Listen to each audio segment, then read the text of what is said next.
सन्नो मित्रः संवरुणः सन्नो भवत्वर्यमा सन्न इन्द्रो बृहस्पतिः सन्नो विष्णुरुक्रमः नमो ब्रह्मणे नमस्ते वायो त्वमेव प्रत्यक्षं ब्रह्मासि त्वामेव प्रत्यक्षं ब्रह्म वदिष्यामि ऋतं वदिष्यामि सत्यं वदिष्यामि तन्मामवतु तद्वक्तारमवतु अवतु माम् अवतु वक्तारम्। ॐ शान्तिः शान्तिः शान्तिः। जिस काल में ऋषि दयानंद कार्य क्षेत्र में उतरे थे उसमें ईसाईयत और इस्लाम के प्रचारक आर्य हिंदू लोगों का धर्म परिवर्तन करके उन्हें अपने अपने संप्रदायों में खींचने के प्रयत्न में प्रबलता के साथ लगे हुए थे। अपने इन लोगों के विधर्मी होने से रोकने और विधर्मी बने लोगों को पुनः अपने धर्म में वापस लाने की कोई चेष्टा आर्य हिंदू लोगों द्वारा नहीं की जाती थी। जो व्यक्ति विधर्मी हो गया उसे सदा के लिए भ्रष्ट और पतित समझ लिया जाता था और वह फिर कभी भी हिंदू धर्म में वापस नहीं आ सकता था। यदि कोई हिंदू भूल से भी कभी किसी विधर्मी के हाथ की चीज खा लेता या पानी पी लेता था अथवा भूल से किसी विधर्मी को छू ही लेता था तो उसे भी सदा के लिए भ्रष्ट और पतित समझ लिया जाता था और वह हिंदुओं में नहीं रह सकता था। उसे जबरदस्ती विधर्मियों में धकेल दिया जाता था, मानो कि हिंदुओं के ओमकार और गायत्री मंत्र में धर्मपतित व्यक्ति को पवित्र करने की कोई शक्ति ही न हो। ऐसी मूर्खता भरी बातें आर्यों में प्रचलित हो गई थी जिनके कारण उनकी संख्या निरंतर कम हो रही थी तथा विधर्मियों की संख्या बढ़ती जा रही थी। फलतः आर्य हिंदू जाति दुर्बल पड़ती जा रही थी। इस काल में एक और बड़ी विचित्र मान्यता हिंदुओं में प्रचलित थी। भारत से बाहर के देशों के लोगों को मलेच्छ, भ्रष्ट और अपवित्र समझा जाता था, इसलिए समुद्र यात्रा भी वर्जित थी। यदि कोई व्यक्ति समुद्र यात्रा करके विदेश चला जाता था तो वह भ्रष्ट और अपवित्र हो गया समझा जाता था। वापस आने पर उसे कठोर प्रायश्चित करना पड़ता था। समुद्र यात्रा करके विदेशों में जाना वर्जित होने के कारण भारत के लोग विदेशों में हो रही प्रगति के अनुभव और ज्ञान से वंचित हो रहे थे। इसी कारण जब विदेशी आक्रांता बंदूकों और तोपों से सज्जित सेनाओं से भारत पर आक्रमण करते थे तो भारतीय राजाओं के सैनिक भाले और तलवारें लेकर उनका सामना करने जाते थे और बुरी तरह पराजित होते थे।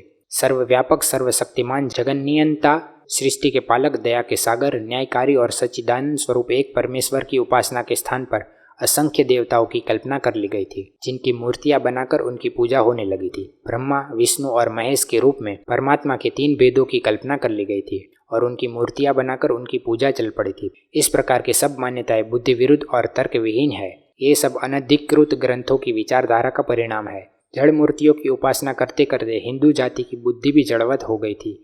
माना जाने लगा था कि ये मूर्तियां सर्वशक्तिमान है और इनमें आतताइयों का विध्वंस कर देने की सामर्थ्य है। इसीलिए जब महमूद गजनी ने सौराष्ट्र में सोमनाथ के मंदिर पर आक्रमण किया तो मंदिर के पंडे पुजारियों ने वहां के क्षत्रिय और राजाओं को यह कहकर कि आतताइयों से युद्ध करने की आवश्यकता नहीं है और मंदिर के सोमनाथ महादेव भगवान स्वयं ही उनका संहार कर देंगे, गजनी के साथ युद्ध करने से रोक दिया था। सोमनाथ महादेव ने कुछ भी नहीं किया। महमूद गजनी सोमनाथ की मूर्ति और मंदिर को तोड़कर वहां से करोड़ों रुपयों की संपत्ति लूट कर ले गया और साथ में ले गया अनगिनत नर नारियों को बंदी बनाकर। विदेशी आक्रांताओं ने न जाने कितने हिंदू मंदिरों का विध्वंस किया, पर उन मंदिरों के देवताओं की मूर्ति न अपने भक्तों की रक्षा कर सकी और न अपनी। यह सब कुछ देखकर भी हिंदुओं की जड़ बुद्धि में चेतना उत्पन्न नहीं हो सकी।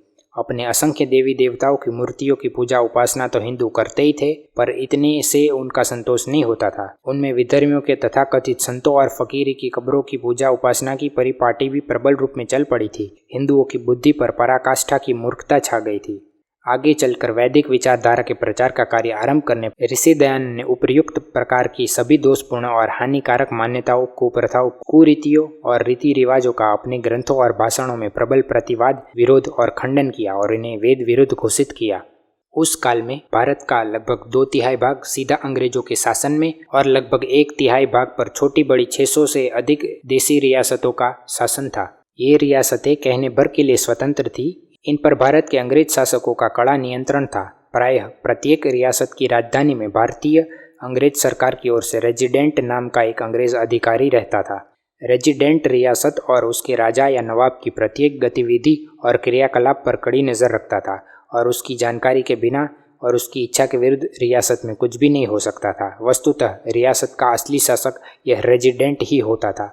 रियासतों के अपने राजा और नवाब लोग तो नाम मात्र के शासक होते थे। इन देसी शासकों का अपना व्यक्तिगत जीवन प्रायः आमोद प्रमोद और भोग विलास में बीतता था।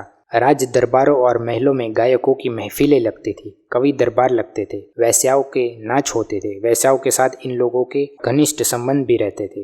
मांस मदिरा का भरपूर सेवन होता था। सभी इंद्रियों के विषयों के सेवन की यथेष्ट सामग्री संग्रहित की जाती थी और उसका पूरा आनंद लूटा जाता था। घृत क्रीड़ाएं होती थी और भी न जाने क्या क्या कुछ होता था। इन शासकों की प्रायः अनेक पत्नियां हुआ करती थी। इनमें से अनेक की दर्जनों और किसी किसी की तो सैकड़ों तक की संख्या में पत्नियां होती थी। इसके अतिरिक्त अनेक रखैले भी इन लोगों के महलों में रहती थी। दुर्भाग्य से भारत के लोगों में बहुत प्राचीन काल से बहुपत्नीत्व की प्रथा चली आ रही है। अपने महापुरुषों तक पर बहुपत्नीगामी होने की परिपाटी को भारतीय लोग आरोपित करते रहे हैं। भगवान श्री कृष्ण जी जैसे महापुरुष के संबंध में भी कहा जाता है कि उनकी 16,1600 रानियां थी और अनगिनत गोपियों के साथ उनका जो संपर्क था सो अलग। यद्यपि भगवान श्री कृष्ण की केवल एक ही पत्नी थी जिसका नाम रुक्मणी था। वे पूर्ण संयमी, तपस्वी और एक योगारूढ़ महापुरुष थे। उनका जीवन जनता के आगे चरित्र का अति उच्च आदर्श उपस्थित करने वाला एक मर्यादा पुरुषोत्तम का जीवन था। सभी पुराणों, उपपुराणों, महाभारत और अन्य संस्कृत साहित्य का गंभीर मंथन करके भारत के सुप्रसिद्ध प्रथम राष्ट्रीय गीत वंदे मातरम के रचयिता विद्वर्षी बंकिम चंद्र चट्टोपाध्याय ने श्री कृष्ण चरित नाम से एक अनुसंधानपूर्ण ग्रंथ लिखा था, जिसमें सप्रमाण सिद्ध किया गया है कि भगवान श्री कृष्ण की केवल एकमात्र पत्नी थी, रुक्मणी। उनके यौन संबंध के बारे में अन्य जितनी भी बातें कही जाती थी वे सब भी मिथ्या है। श्री बंकिम भगवान श्री कृष्ण को परमात्मा का अवतार मानने वाले एक श्रद्धालु हिंदू थे। श्री बंकिम का यह ग्रंथ पढ़ने योग्य है। ऋषि दयानंद ने भी सत्यार प्रकाश में श्री कृष्ण महाराज को पूर्ण आप्त पुरुष और पवित्र बताया है और लिखा है कि उन्होंने अपने जीवन में जन्म से मृत्यु पर्यंत कभी कोई पाप और अधर्माचरण का कार्य नहीं किया। जब भगवान श्री कृष्ण जी जैसे महापुरुष के संबंध में कहा जाने लगा कि उनकी हजारों पत्नियां थी, तो इन रियासतों के राजा महाराजा लोग यदि दर्जनों और सैकड़ों पत्नियां और उपपत्नियां रखने लगे तो कौन सी बड़ी बात है। भारतीय महाराजाओं का इस प्रकार का विषयासक्त और भोग विलासमय जीवन बहुत पुराने समय से चला आ रहा है।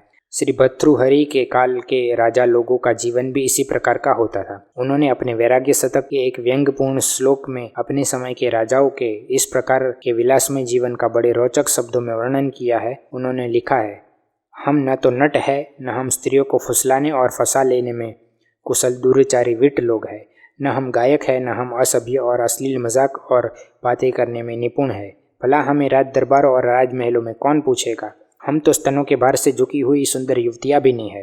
द्रष्टव्य वैराग्य शतक श्लोक 56 भर्तृहरि।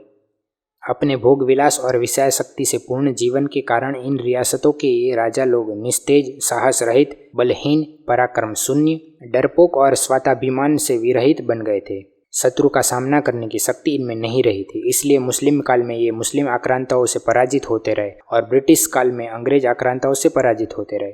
भोग विलास के जीवन के अतिरिक्त इनमें एक बड़ा दुर्गुण परस्पर मिलकर इकट्ठे होकर शत्रु का प्रतिरोध करने की क्षमता का अभाव था।